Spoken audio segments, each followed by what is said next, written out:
guys, welcome to my channel. My name is Wolo.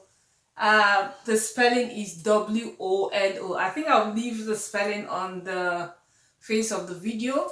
I want to say thank you to everyone who have subscribed to my channel and have seen my videos. My channel is about sharing information on life in Canada, immigrating to Canada, and generally anything that is useful for people to make their decisions and people to learn things about Canada. Today, I will be talking about the cost of childcare, daycare in Manitoba. It's one thing to immigrate with small children and find a daycare to put your kids in. It's back from where we come from, back from our home country. It's so easy to get one or two relatives to come to live with you or family, or get a house help to come stay with your kids. But in Canada it's a different ball game. So, and because immigrants like to work, and immigrants don't want to stay at home when they know they can work, so they prefer to put their kids in daycare while they go to work. And unfortunately, well, I say unfortunately, I don't know how to put it, but somehow the cost of daycare, the cost of childcare is expensive in Canada. It's expensive in Canada, and funny enough, nothing is even cheap in Canada. Almost everything is expensive in Canada because of the taxes. So, based on that, Quebec is the province that has the cheapest cost of daycare. Quebec is the only province that has the cheapest cost of daycare. And after Quebec, we have Manitoba. So Manitoba is second in line where you can find cheap daycare to put your child in, and also have government subsidies. Quebec, the daycare is subsidized by the government. That's why it's so cheap. And Manitoba daycare is also partially subsidized by the government. So at the end of this video, I'll leave a summary of the cost of daycare in Manitoba so that everybody can have an idea what it's like. So the childcare in Manitoba falls into like 4 or 5 categories. I'll be looking at my screen to talk about them. And you have the infant program where you have from 0 months to 2 years. You have the full-time preschool program, which is from 2 years to 4 years. And then you also have the part-time preschool program, which is for 2 years to 5 years. And you also have the school age program. So the school age in Canada starts from 6 years, but I think some schools in Ontario, they start taking kids from 4 years as I think kindergarten. But in Manitoba, schools, children are admitted into schools from the age of 6. So between the month when they are born till when they are 6, for a family that will have both spouses working, they will have to put the child in daycare. It's either they put the child in daycare, or they have maybe a family relative who is also living in the same province, or a very good friend whom they can talk to take care of their kids. There are some families who allow their wives to not work so that they can sit at home and take care of their kids instead of working, because the implication of working is that once both husband and wife are working and their income level is high, it reduces the Canada child benefits that they are supposed to get. So if one spouse is not working, if the wife is not working, but the husband is working, they can still get the maximum amount for the Canada child care benefit. So that's one of the major reasons why some immigrants prefer their wives to sit at home and take care of the children between the ages of 0 to 5, and then when they are 6 years old, they can go to school, and then the wife starts working from there.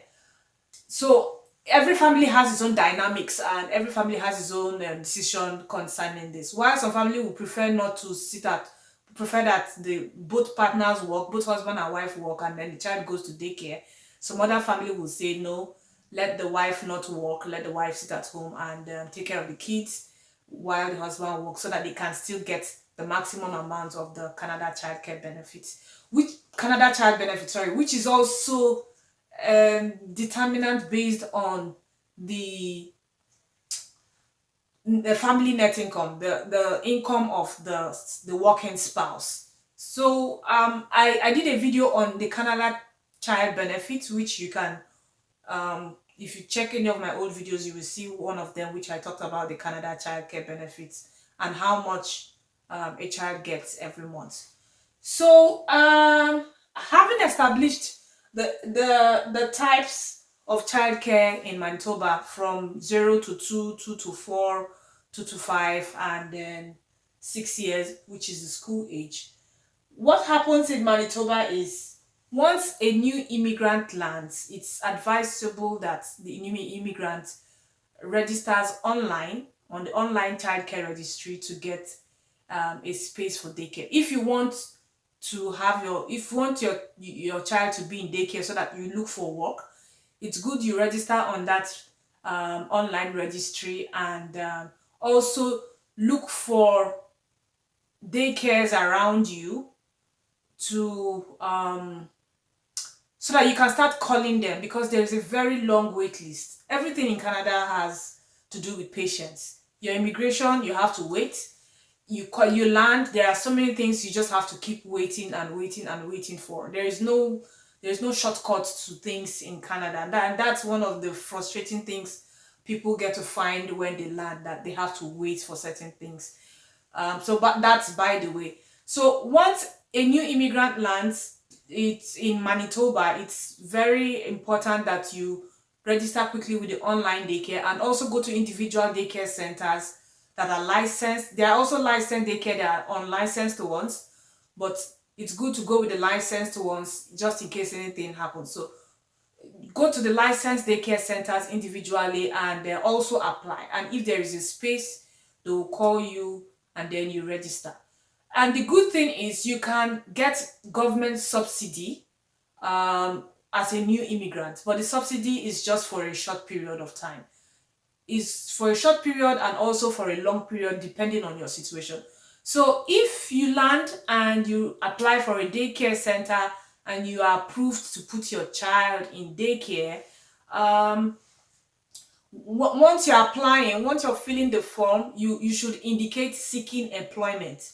That way the government subsidy will kick in. So what it means is you're seeking employment, you don't have a job, they will take your child, and then they'll be taking care of your child, and then the government will be paying for the daycare. So the average monthly cost of daycare in Manitoba is about $400 per month for a child. Yeah. And then once the government subsidy kicks in, the parents, instead of paying $400, the parents just pays $40 per month for the child, as expense for the child. So what happens is, if you indicate seeking employment, you are only given 3 months to get a job, and the government subsidy only lasts for 3 months. But if you say you're a student,